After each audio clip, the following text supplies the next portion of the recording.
Yes, today we have Ciaran Dodd talking to us about simplified technical English. Thank you very much, Ciaran, for coming along today. So welcome everyone. Thank you for joining us for this lunchtime session on STE. I do recognise some names, so do say hello in chat if you wish. I'm not going to jump on you and point you out.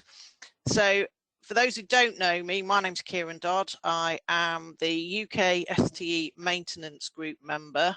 The UK STE the maintenance group are the body of people from companies all over Europe and the US, in fact all over the world, who maintain and update the STE specification. And I joined as the UK rep last year when the previous UK representative retired. As part of that role, I'm also chair of the UK STE working group, and that's a body that we are looking to grow actually, because the idea is that if you are involved in STE or are interested in STE, we meet 4 times a year, and it's a way of putting your changes into the STE maintenance group so that you can make any suggestions for change. As I say, here's my contact details, and I'll give these to you again at the end of the session. What I propose to do today is to demonstrate how to apply STE principles to a warning and a procedure that I took from a hurricane manual that was written and republished by this author here, D. Sarker. So if you want any more information, you can get hold of that, but that's where I've taken these examples from. My involvement in STE goes right back to, well, it's almost exactly 20 years. I got involved in STE when I was at Rolls-Royce in the aerospace division. And at the time, the technical authors did the training themselves in what was then ASD Simplified English. I was trained and delivered there, as well as to all sorts of other organisations. You can see it became what we now know as ASD-STE100 in 2005 when the ASD organisation took it over. We're on issue 7 at the moment, but issue 8 we're in the process of finalising, so that's due out at the end of April. So if you currently do use STE, you need to make sure that you get a download of the latest version in at the end of April. And as I say, I've become the maintenance group member last year.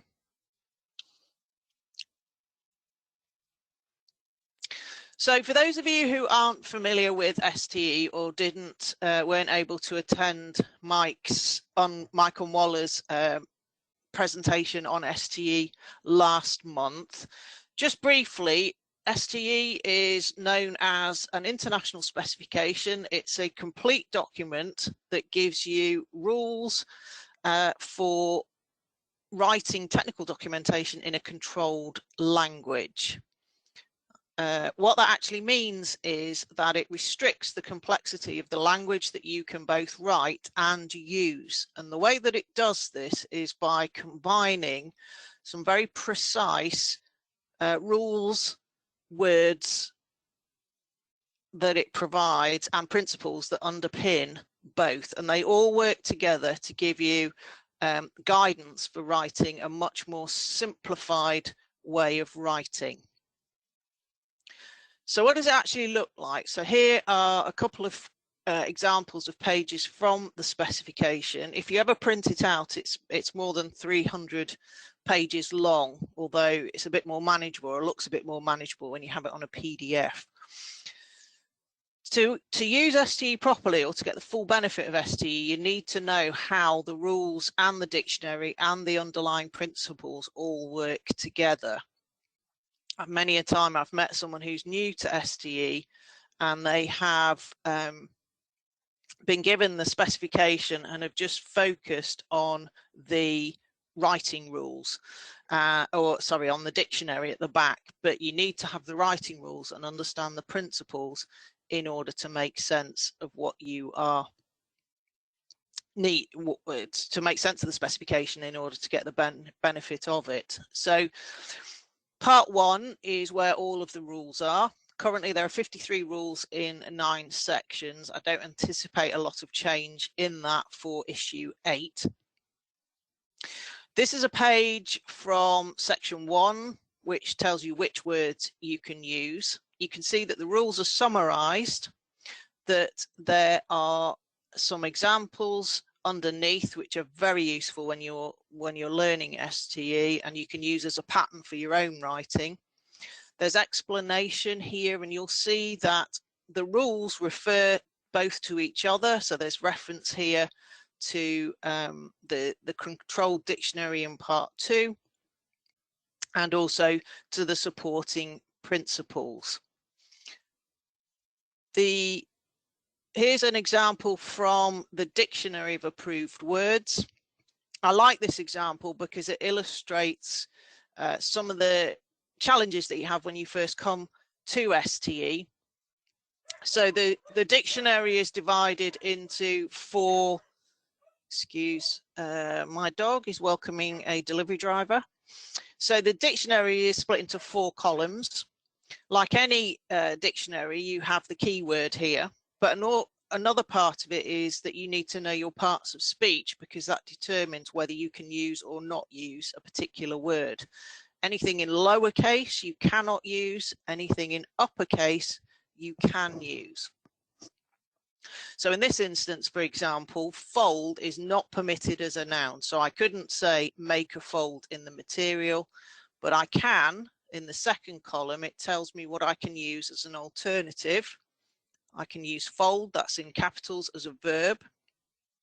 And here you can see examples of how you can and can't use the word fold. So if I want to see how I can use fold, I then look underneath and I see fold is in capitals as a verb or an action. And these are the forms of verb that I can use. And that's it. Also, it tells me what STE has given as a meaning to this particular word. So in this case, it means to double over or to cause to double over on itself. So if I'd wanted to write make a fold in the material, it's telling me that I can still use fold with this meaning, but I have to change the way I write and use it as a verb. So if I was writing the instruction, I might say fold the material. So what this illustrates is a number of principles. You'll see that when STE was first developed and is an evolving practice as we keep updating the specification, is we review the words that are in the dictionary to check if they are still relevant, to check if their meanings are clear, to check if they fit with current practice. So you can imagine that we've over the years added a lot of words that deal with technology to match the pace of change in technology. And the other thing, those who've been looking at STE for a long time will know, is that it started as a standard for aerospace, and over the years it has become less and less aerospace focused and more applicable to all sectors. And so for people like me doing training, that makes it a lot easier, because instead of having to work around the fact that it was aerospace focused for other industries, it's now much easier to apply. The other example I like, though, is follow, because even if, say I wanted to write follow this procedure to change the part. So I look in the dictionary and the first thing I see that follow is in capital letters. So I get excited. Then I check its part of speech. It's a verb. I can do that. But then I go and check the meaning. And this is where, again, you have control, because I can't use follow in the sense that I intended, because in STE, it's been given the meaning to come after. And again, we've got examples of how you can use it, all in capitals. So to mean come after, so you can see here that if I wanted to write follow this procedure, I'd have to either use obey this procedure to change the part, or do the procedure that follows to change the part. So what I like about STE is that if you are new to writing, or you need to have a lot of discipline from a translation point of view, what it does is it gives you a clear set of rules and a vocabulary to help you to know what you can and can't write. And also anybody who's using STE can come and look at the dictionary and make sure that they are understanding the terms in the correct way. The other thing it illustrates with the principles is you have one word has one meaning. Typically there are exceptions, but in most cases one word has one meaning. One word has one part of speech. We try to be consistent and we try to be precise in our writing, and we also try to be concrete rather than abstract. And what the STE gives you is consistency and structure in your writing, which is for me very important when you're trying to write clearly, or for a global audience, or if you are trying to get good quality base text for translation. So that gives you an outline of what the specification looks like. I'm first going to give you a warning that, as I say, I have taken from the Hurricane Manual. And what I want to do is to illustrate to you some of the challenges in this piece of text. Now, bearing in mind it's a good number of years old, but I do still see at times examples of this style of writing. So when I come to a piece of text and I'm thinking about STE, this is almost visualizing for you what's happening in my head when I look at a piece of text. So the first thing, this is a warning, which is a safety instruction. So in aerospace and in STE, a warning means injury to personnel or death. Now, a new feature of STE in issue 17 was that safety instructions were made much broader. So there's a recognition that because this specification is now for use in all sectors besides aerospace and defence, although the rules kind of focus on warnings and cautions in the examples, we recognise that other industries use different safety instruction ways of illustrating hazards. So that's fine within STE.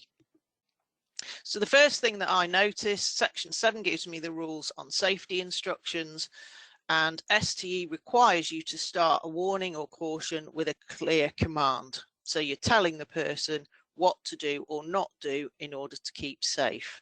And here we've got this waffly, it is extremely important to note that, before we get anywhere. So that is definitely not STE. We've got a passive voice construction being used here, which is not permitted in STE. It's not permitted at all in procedural text or warnings and cautions, safety instructions, and as little as possible in descriptive text. So that's not permitted as a verb form.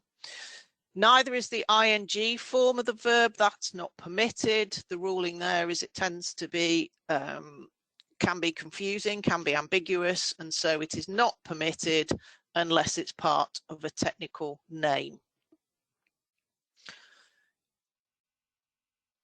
Another element we have is that your sentences need to be restricted to 20-word maximum in procedural text and 25 in descriptive. So this is too long for a safety instruction. We also, from the section 5 on procedural text and safety instructions, count as procedural text. So you have to use the imperative or the command form. When you start with your command in the safety instruction, it needs to use the imperative verb form, which is what you would see in any procedure, or for example in a recipe where it says mix, add. Those are all what we call the command forms, where we assume the you before the action. The semicolon's not permitted in STE, that's explicitly not permitted. Otherwise you can use any other normal standard punctuation in STE. And finally, you've got a number of words that are not approved. So this has all been from the rules in section 1, and then up here you've got some not approved words, which rule 1.1 specifies which words you can use, and I've just picked out 1 or 2 here that are not permitted in STE. So I'm going to give to you now 3 different versions of the same warning, but in simplified technical English. All are technically correct in STE, but I would like you to tell me in chat which letter warning you prefer, please. And if you can, why? Why do you prefer A, B, or C? So if you want to put your answers in chat, please. I'll be interested to see what you think. James has gone for A. Myri B. B, clearer and smaller. Okay, B. A, because it's the sequence you do things. Cecily, yeah. B. B. A, because the condition comes before the instruction. Another A. Answer B is a clear command. Okay, so C is not at all popular. And then I'd say we've probably got an even split between A and B. And for the reasons that you have said in the last 2 or 3 courses I've done recently, B's been more popular because it gives you the clear command first, but equally people tend, or I absolutely agree with Mike and Mark and those of you who've gone for A, because you've got the condition first. So what we're saying is before you do anything, release the pressure. So it indicates to you that some of that, there's still a lot of discretion when you write in STE, and you fundamentally as the author have to think about what's going to work for the audiences that you are writing for. So there's not a right or wrong. You as the author would have to make that decision depending on who you're writing for with your audiences. So thank you for your points of view. The second example that I wanted to show you in exactly the same way is this example of the procedure. Again, it's from the same Hurricane manual, and I literally just took out the excerpt and added it in to this presentation. So again, normally I would like to ask you what you think is wrong with it, but in interest of time and giving you opportunities to ask questions, I'm going to illustrate again to you what I would identify as being issues with this piece of procedural text. So the first thing I would pick out is that we know from the previous example that you should have a 20-word maximum in procedural text, and most of these steps are longer than those 20 words. And you can see we've got a whopper at 40, step 1 at 38 words. And just by looking at that text, it's quite overwhelming and hard to see what you need to do or not do. So clearly that's not very user-friendly. Another example or issue that we need to pick up, and this comes from section 5 on procedural text, that there is more than one instruction in each sentence, and STE requires you to have one instruction in each sentence unless you have two actions happening at the same time. So for example, if you had to open a panel to gain access and then to make an adjustment, you could put both of those steps in one sentence. But the general rule is one sentence, one action, and that makes the writing much easier to read and much easier for the user to find what they need to do. Another issue here, again, we've got a semicolon that's popped in here, and we know that's not permitted in STE.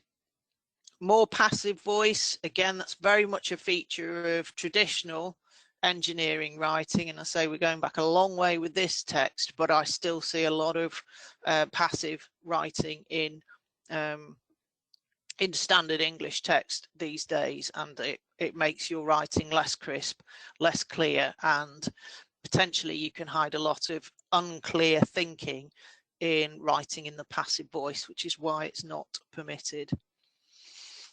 Lots of words here that aren't permitted. I've listed a few there.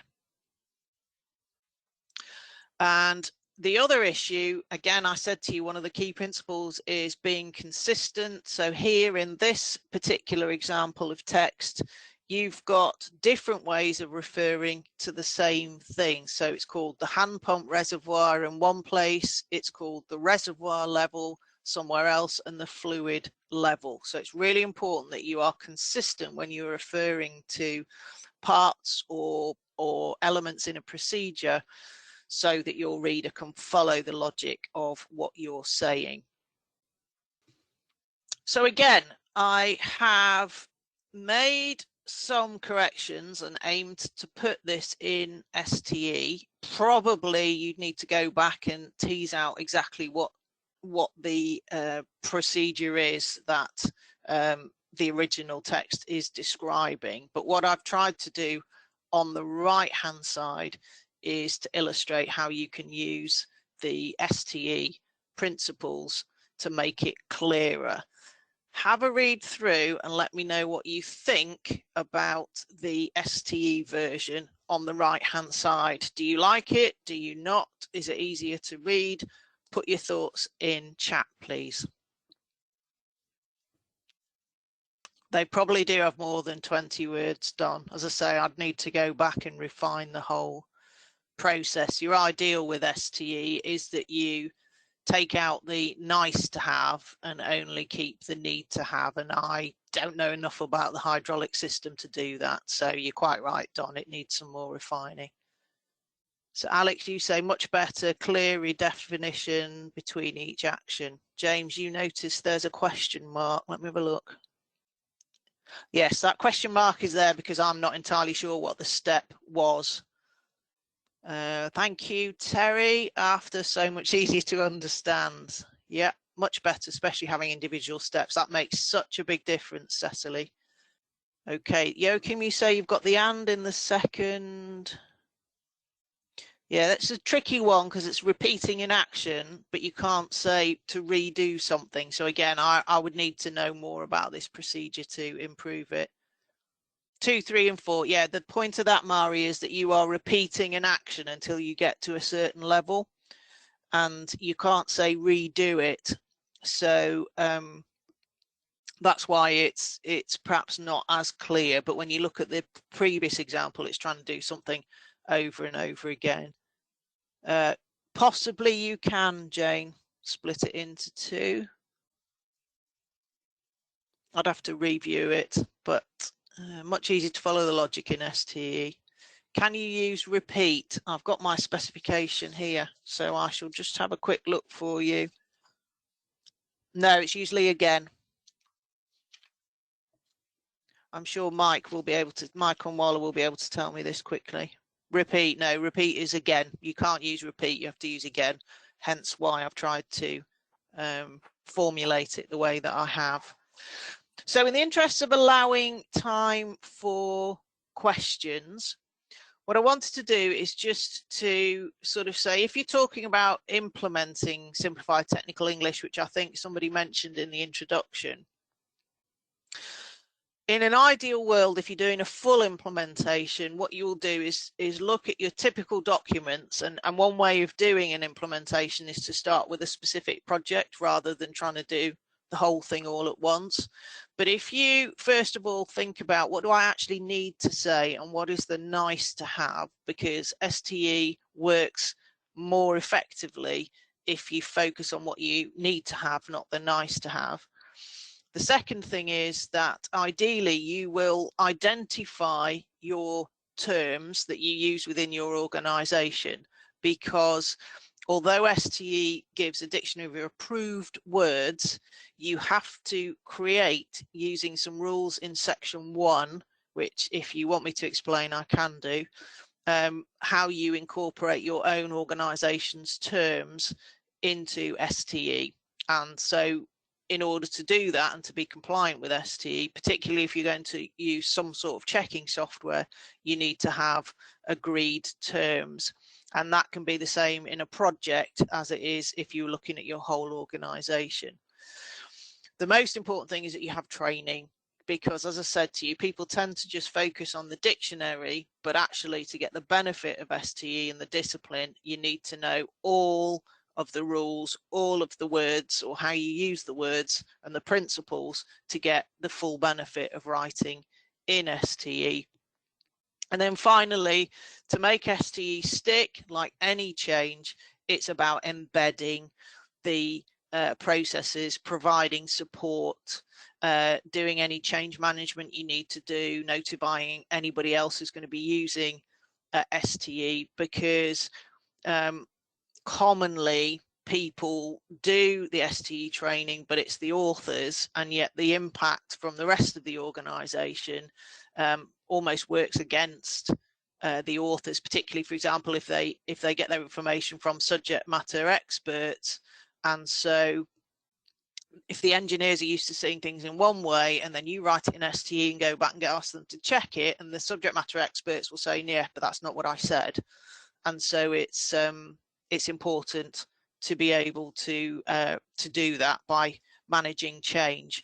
So but I can talk more about that. But STE and the maintenance group on their website will say the first thing that you need to have is training, because, and I've taken this from the frequently asked questions on the maintenance group website, but to write well in STE, you need good technical knowledge. Now, whether that comes from you as the writer or you have subject matter experts to give that to you, but you still need to be able to, as I showed you with the procedure just then, you've got to understand roughly what's required from the technical information in order to put it effectively in STE.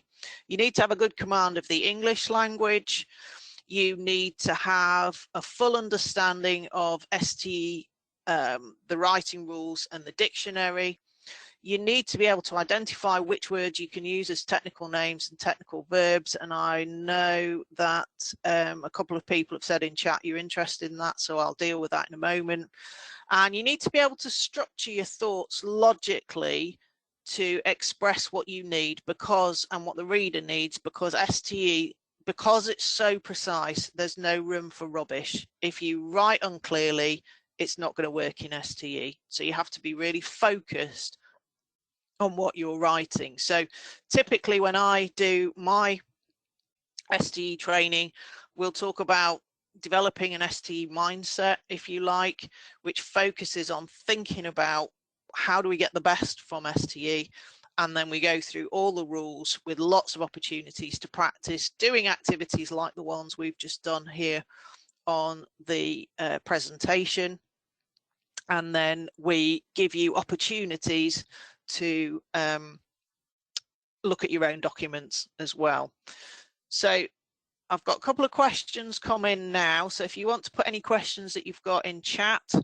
And then lastly, before my screen disappears, if you need to or would like to request the STE specification, if you go to this website and go to the request page, that's where you can request the specification for free. It doesn't cost you anything. Issue 8, as I say, is due out on the 30th of April this year. So bear in mind that that's the case. Make a note in your diary. If you are planning to use STE going forward, you'll need the new issue. And here's my email address if you want to know anything else about STE, or if you'd like to get involved in the working group, for example. But before we get onto that question, so Mari, you asked, would you be interested in how to define agreed terms if others also are? Okay, so I said, let me go back to this point. So here it says to identify which words you can use as technical names and technical verbs. So what you need to know for that, if we go back to the very first slide that I had, there, that's the one I want. So if you look here, so I picked this slide specifically because it says rule point 1, this tells you which words you can use in STE.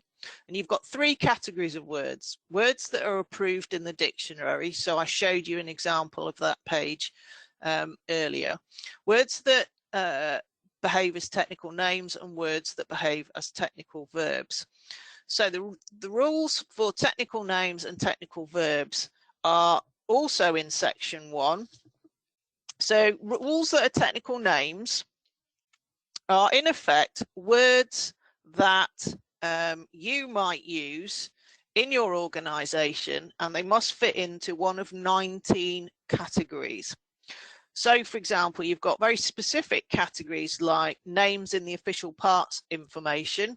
So for example, if you've got an illustrated parts catalogue or an engineering drawing that is the central source of names for your parts in your organization, then you could put your names into category 1 and they would become your technical terms. It's important that when you define your technical terms that you also, if you can, define the non-approved versions so that everybody's clear what the name is going to be. Other categories are, for example, names of tools and support equipment, names of materials, consumables, and any unwanted material that you might get left over in processes. You've got more general ones like mathematical, scientific and engineering terms, parts of the body, names of official documents and parts of documentation. So there's a whole set of 19 categories into which you must put any technical terms that you want to use. And the reason for this is, as it says in the paragraph underneath, the dictionary does not include technical names as approved words because there are too many and each manufacturer uses different technical names and indeed different sectors. So STE gives you a list of categories with examples to help you use technical names correctly. And similarly, if you want to talk about, let's say, manufacturing or operational verbs, doing words, actions, then again, in rule 1.12, there are same principles, a set of categories that you can use into which you can put your specific terms. So you've got a set of manufacturing processes. So if it's removing material, you might have drill, grind, change the surface finish of a material to polish. It only gives examples in the specification, but any that you can put in, if you can legitimately put them in the category, then that's how you make the terms work. So once you understand that, you can see how versatile STE is. It's a bit difficult to get your head around in the beginning, but once you understand that, you can see how versatile STE is for all industries outside of aerospace and defence. Does that answer your question, Mari and Jane? Just put a yes in chat if it does. Brilliant. Anybody else got any questions or anything you want to share with me to ask about STE? Happy for you to jump on the mic if you would like to. What I'd like to suggest then is perhaps if I end the recording here and then people can feel free to jump into more of a discussion type and Q&A section. Okay. Just let everyone know I'm doing that now.